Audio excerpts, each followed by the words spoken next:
हमारे हैदराबाद के दोस्तों, जैसा कि आप जानते हैं, कोविड-19 कोरोना वायरस, इसके खिलाफ केवल हैदराबाद या तेलंगाना, हिंदुस्तान में ही नहीं, सारी दुनिया में जंग चल रही है। इस जंग को हमें जीतना है। इस जंग को जीतने के लिए कुछ मुश्किल डिसीजन भी लेने हैं। इस जंग को जीतने के लिए आपको और हमको मिलकर सबसे पहले सोशल डिस्टेंसिंग का जो फॉर्मूला है उसको फॉलो करना होगा। जैसा कि गवर्नमेंट ऑफ तेलंगाना ने जियो 45 निकालकर कुछ गाइडलाइंस दी हैं, जिसके तहत केवल इसेंशियल सर्विसेज को ही खुला रखा जाएगा। इसेंशियल सर्विसेज जैसे बच्चों के लिए दूध सप्लाई, मेडिसिन्स, हॉस्पिटल फैसिलिटी, कुछ अर्जेंट सामान जैसे समय पर सब्जी खरीदना या कुछ ग्रोसरी खरीदना। इसके अलावा बाकी सब दुकान बंद रहेगी। कल आप लोगों ने जनता कर्फ्यू को 100% सक्सेसफुल बनाकर एक डिटर्मिनेशन का नमूना आपने पेश किया है। मैं आप सबको इसका मुबारकबाद पेश करता हूं। दोस्तों, अखबारों में और टीवी चैनल में देखने से आप लोग को पता चला होगा कि चाइना में जब ये वुहान में शुरू हुआ तो उसके पहले चाइना के जो पड़ोसी देश हैं जैसे Korea, Japan, Thailand, Indonesia, Malaysia, केवल इन सब दो देशों को ज्यादा इंपैक्ट हुआ था। लेकिन इन सब देशों ने जल्दी ही तैयारी करके, घर में रहकर, बंद डिक्लेयर करके, लॉकडाउन करके अपने आप को बचा लिया। जैसा कि आप जानते हैं, यह वायरस बड़ा घमंडी है। इसको आप जब तक अपने घर बुलाएंगे नहीं, यह खुद चलकर नहीं आएगा। इसका मतलब यह है कि जब तक आप एक इन्फेक्टेड आदमी के नजदीक नहीं जाएंगे, यह वायरस आप तक नहीं आ सकता है। तो इसलिए इससे बचने का सबसे अच्छा तरीका है घर में रहें।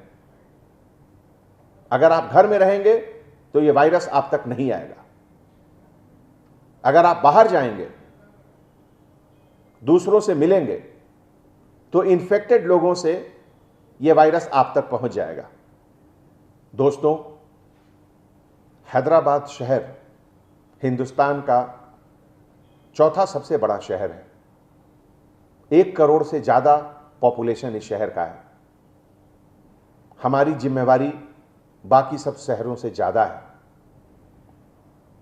आप गवर्नमेंट के द्वारा दिया गया सभी गाइडलाइंस, जियो 45 और बाकी सब इश्यूज जो हमारे चीफ सेक्रेटरी साहब, हमारे डीजीपी साहब ने आज प्रेस मीट में कहा, उसको बहुत स्ट्रिक्टली फॉलो करें।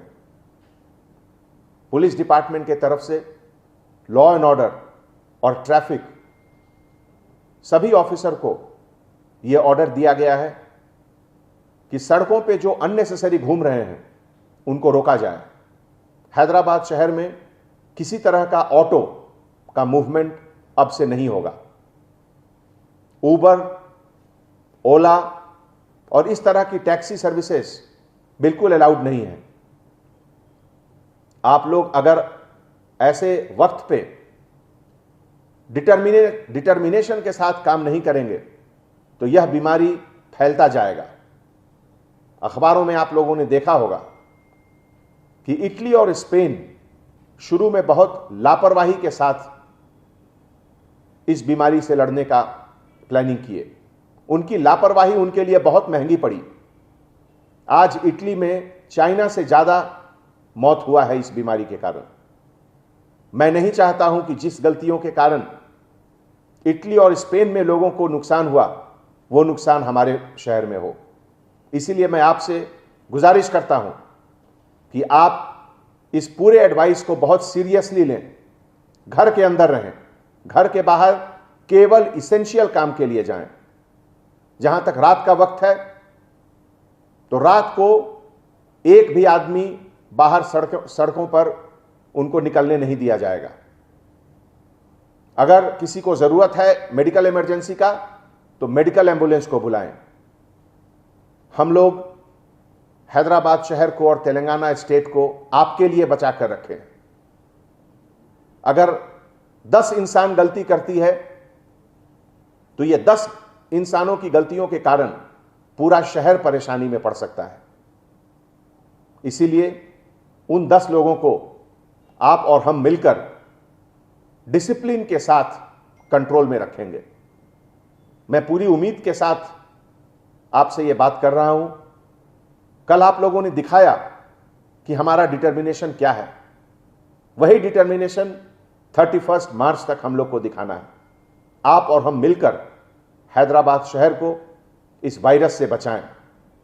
अगर इतिहास के पन्नों को आप उल्टें तो आप पहले देखेंगे कि पुराने जमाने में बड़ी बड़ी महामारी, कॉलरा, स्मॉल पॉक्स, इस तरह की चीज फैलती थी क्योंकि लोग अपने आप को बचाकर नहीं रख पाते थे।